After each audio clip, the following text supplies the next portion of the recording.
Hi, it's Steve. Today we'd like to show you how to change the bake igniter on your oven. It's a really easy repair. Let me show you how we do it. Now before we begin this repair, the first thing we'll need to do is to disconnect power to the range. So we'll either unplug it or locate the electrical panel, turn off the appropriate breaker or remove the appropriate fuse. And once we've done that, we'll work in two areas of this range. We'll be working in the oven area as well as the storage drawer. So you'll want to remove all of the items from the storage drawer and pull that out. We'll also open up the oven and we'll remove the racks so that we can get at the oven bottom. We'll just set those aside. And now we'll go to the bottom of the range and we'll disconnect the oven igniter from below. Now with the drawer completely removed, we can see where the harness connector is for the igniter in the left rear corner here. There's a locking tab on that connector. Right at the very top in the center of that, we just push down on that tab. That should unlock the connector and we can pull it away. Just make sure it's not wrapped around any of this wiring, and then we can remove the igniter from the inside. Now with the racks removed, we now have access to these two mounting screws that secure the oven bottom. So using a flat blade screwdriver, I'm just going to loosen those up.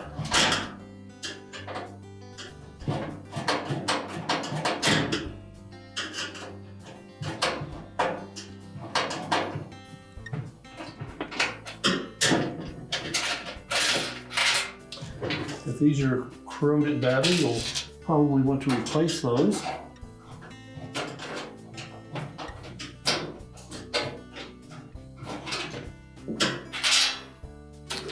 Remove them and set them aside.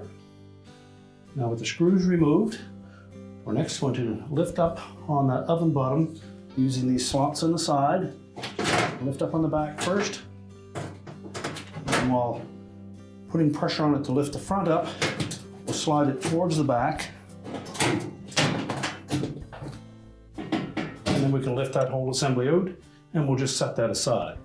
There are some metal tabs at the front here that sometimes will interfere with pulling that top out. So you may want to just press those down a little bit when you're done, just so that they're flat and aren't pulled up.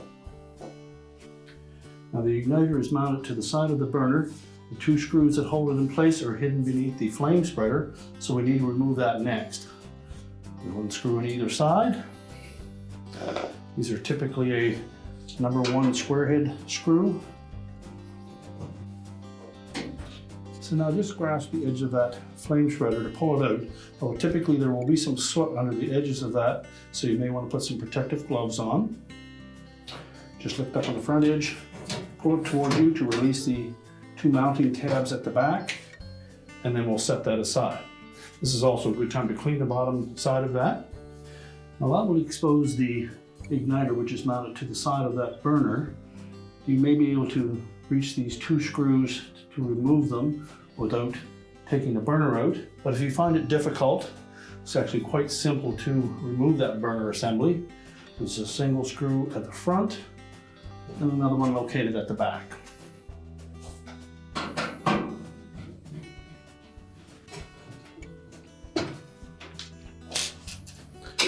Now with the screws removed, just rotate that burner slightly, lift it off the oven safety valve, pull the harness connector up through, and now we can change out that igniter. Now the mounting screws for the igniter are a machine thread screw, so they are different from the rest. And sometimes those are difficult to remove from that mounting bracket. That's why it's often easier to take that whole burner out to do this repair. We'll discard the old igniter, and we'll position the new one in place on the side of the burner. Again, use caution around the igniter tip, it's very fragile.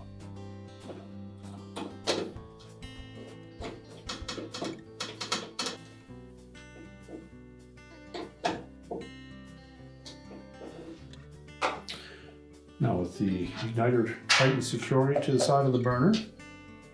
We'll carefully put that whole assembly back in place.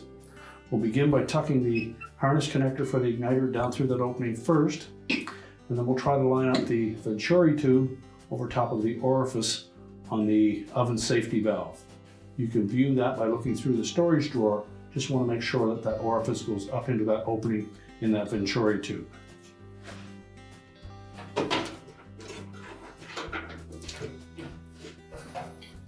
Again, use caution in handling that burner assembly that we don't damage that igniter.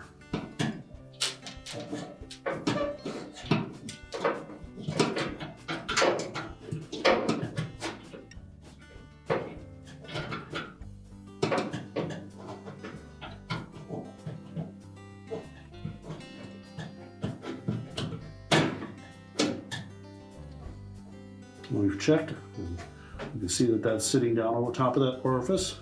So we can go ahead and reinstall the retaining screws. Next we'll put the flame spreader back in place. We'll line up the two tabs at the back first. Again, use caution when installing that we don't accidentally touch that igniter.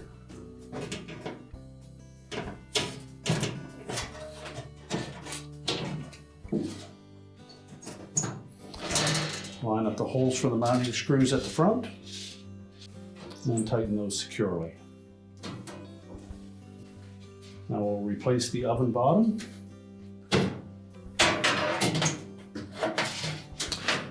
So insert it fully into the oven, tilt the back up slightly until we can tuck that front edge just underneath the lip.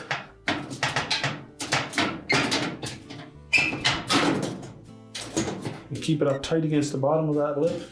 Let it drop down flat on the back, and we'll reinstall those two retaining screws.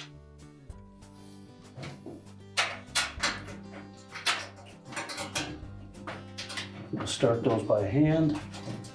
Make sure they don't get cross-threaded.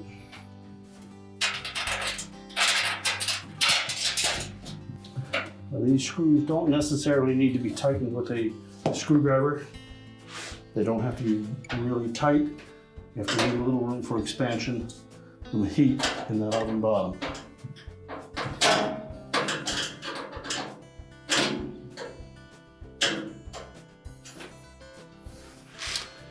Now before we close up the oven, we'll put the oven racks back in.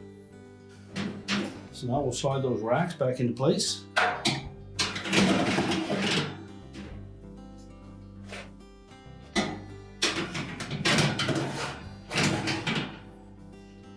And close the oven up.